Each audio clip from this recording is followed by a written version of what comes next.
Welcome to சமையல் சோலை. நான் இன்னைக்கு சமையல் சோலையில் என்ன செய்ய போகிறேன் அப்படின்னா, சுவையான கோழிக்கறி குழம்பு தாங்க செய்ய போகிறேன். அதற்கு நான் வந்து 1/2 கேஜ் சிக்கன் எடுத்திருக்கேங்க. அதை நான் நல்லா 2 டைம்ஸ் வாஷ் பண்ணிவிட்டு அதில் கொஞ்சமாக மஞ்சள், உப்பு, அதுக்கப்புறமா தயிர் போட்டு அதை நான் வந்து ஊற வச்சுருக்கேங்க. இது ஒரு 20 மினிட்ஸ் ஊறட்டும். அதுக்கப்புறமா நான் வந்து 2 பெரிய வெங்காயம் எடுத்திருக்கேங்க.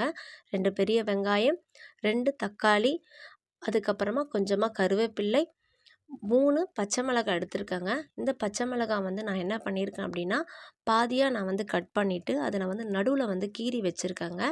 நீங்கள் எப்படி போட்டாலும் சரிங்க. நான் 3 வந்து எடுத்திருக்கேன். அதுக்கப்புறமா வந்து ஒரு பெரிய சைஸ் 2 முருங்கைக்காய் எடுத்திருக்கேங்க. கொஞ்சமாக ஒரு சின்ன சைஸ் உருளைக்கிழங்கு எடுத்திருக்கேன். இது நான் வந்து பாப்பாக்காக போட்டேன். நீங்கள் உங்களுக்கு உருளைக்கிழங்கு வேணாம் நீங்கள் நினச்சிங்கன்னா நீங்கள் அதை ஸ்கிப் பண்ணிடலாம். கடைசியாக போடுறதுக்காக கொஞ்சம் கொத்தமல்லி, அதுக்கப்புறமா நான் வந்து 2 பிரியாணி இலை, கொஞ்சமாக சோம்பு, ஒரு பட்டை, 4 கிராம்பு, அதுக்கப்புறம் ஒரு அன்னாச்சி பூ, அதுக்கப்புறமா தேவையான அளவு மஞ்சள், 1 ஸ்பூன் இஞ்சி பூண்டு, கல்லுப்பு, தேவையான அளவு மிளகாய்த்தூள் எடுத்திருக்கேங்க. இப்போ நான் 40 கிராம் வந்து ஆயில் எடுத்திருக்கேங்க. இப்போ நம்ம வானல் சூடானதும் ஆயிலை ஊற்றிடலாம். ஆயில் ஊற்றிட்டேங்க. இப்போ நம்ம வந்து என்ன பண்ணலாம், தாளிக்கிறதுக்கு தேவையான பொருள்லாம் போடலாம். மசாலா பொருள் என்னென்ன அப்படின்னு பார்த்தீங்கன்னா, முதல்ல சோம்பு போட்டுக்கலாம். சோம்பு வந்து நல்லா வந்து கொஞ்சம் வெடித்து வரட்டும். சோம்பு நம்ம போட்டாச்சு.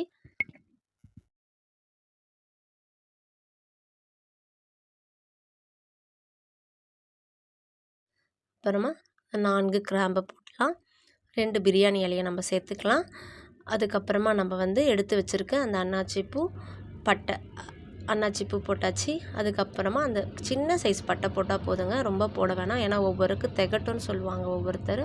அதனால் சின்ன சைஸ் போட்டால் போதும். சும்மா வாசனைக்காக தான் நம்ம இதெல்லாம் சேர்க்குறோம். சின்ன சைஸ் பட்டை இருந்தால் போதும். இப்போ நம்ம முதல்ல என்ன பண்ணலாம், இதெல்லாம் நல்லா வந்து வெடித்து வந்த உடனே நம்ம வெங்காயத்தை ஆட் பண்ணிக்கலாம். வெங்காயம் ஆட் பண்ணிவிட்டு வெங்காயம் வந்து நல்லா வந்து வதக்கி விட்டுடலாம். நல்லா வந்து வதங்கட்டும். வெங்காயம் வந்து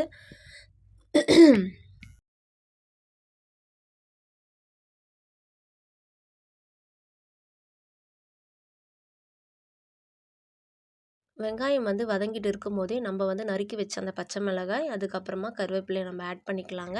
இப்போ நம்ம நல்லா சேர்த்து நம்ம வந்து வதக்கி விட்டுடலாம். நல்லா வந்து வதக்கலாம். இப்போ வந்து நம்ம என்ன பண்ண போகிறோம் அப்படின்னா, இது வந்து ஒரு பாதியாக நம்ம வதக்கும் போதே நம்ம அதை எடுத்துட போகிறோம். எடுத்து என்ன பண்ணலாம், ஒரு தட்டில் நம்ம வந்து வச்சிடலாம். கொஞ்சமாக எடுத்தால் போதும், ரொம்ப அதிகமாக எடுக்க வேணாம். கொஞ்சம் வெங்காயம் வந்து எடுத்தால் போதும்.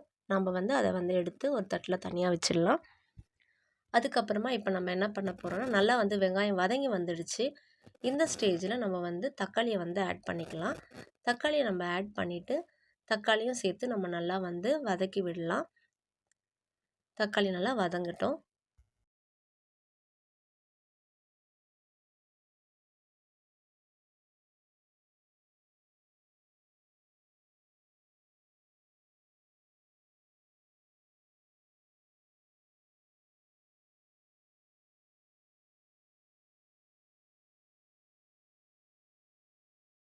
தக்காளி நல்லா வதங்கிட்டு இருக்குங்க. இப்போ என்ன பண்ண போகிறோம் அப்படின்னா, இதிலருந்தும் தக்காளியும் நல்லா கொஞ்சம் வதங்கின உடனே இதிலேருந்து கொஞ்சம் தக்காளியை வந்து நம்ம வந்து எடுத்து நம்ம வெங்காயம் வச்சு அதே தட்டில் வந்து நம்ம தக்காளியும் வந்து வச்சிடலாம்.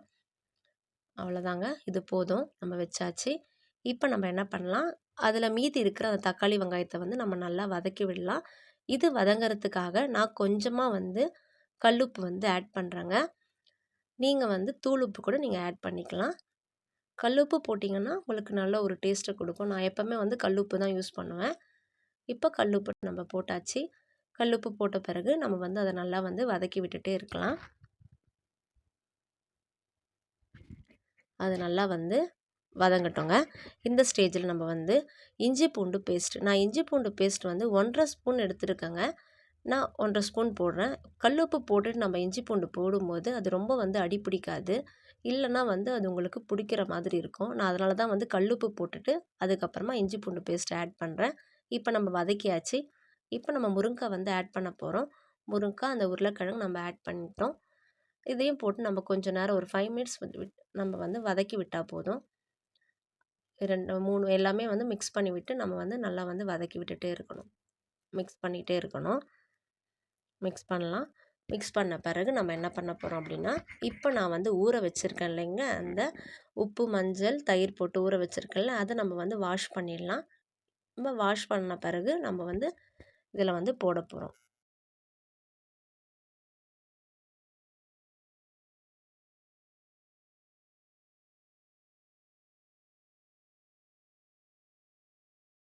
பாருங்கள், அதை ஊற வச்சதை நான் வாஷ் பண்ணிட்டேன்.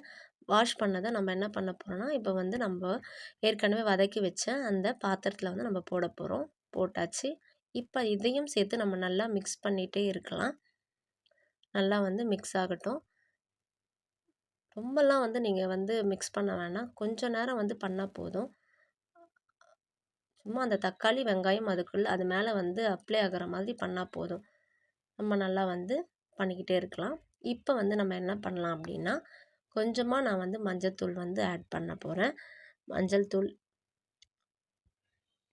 மஞ்சத்தூள் ஆட் பண்ணியாச்சு.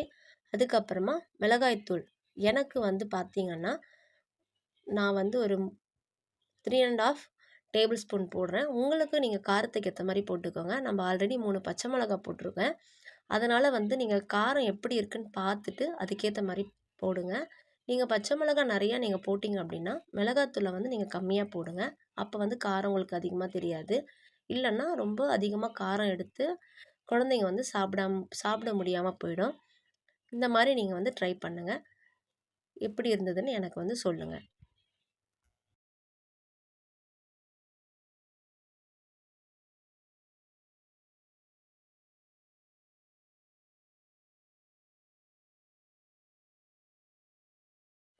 அவ்வளோதாங்க. நல்லா வதக்கிட்ட பிறகு நம்ம வந்து இப்போது தண்ணியை ஊற்றிடலாம். தண்ணி ஊற்றியாச்சு.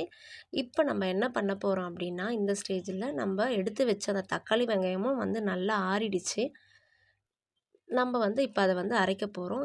நீங்கள் வந்து இப்போ வந்து உப்பு பார்த்துக்கோங்க. உப்பு, காரம் எப்படி இருக்குன்னு நீங்கள் பாருங்கள். உப்பு உங்களுக்கு தேவைன்னா நீங்கள் வந்து ஆட் பண்ணிக்கலாம்.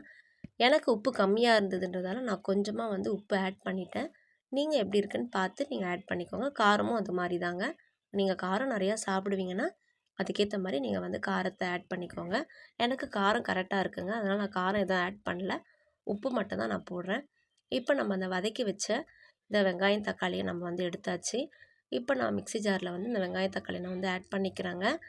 இதில் நம்ம கொஞ்சமாக வந்து ஒரு 1 1/2 டேபிள் ஸ்பூன் வந்து பொட்டுக்கடலை வந்து ஆட் பண்ண போகிறோம்.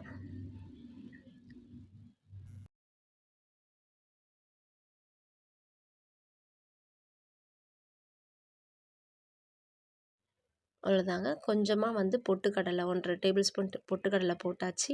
நம்ம வந்து இதை அரைச்சி தனியாக எடுத்துக்கலாம்.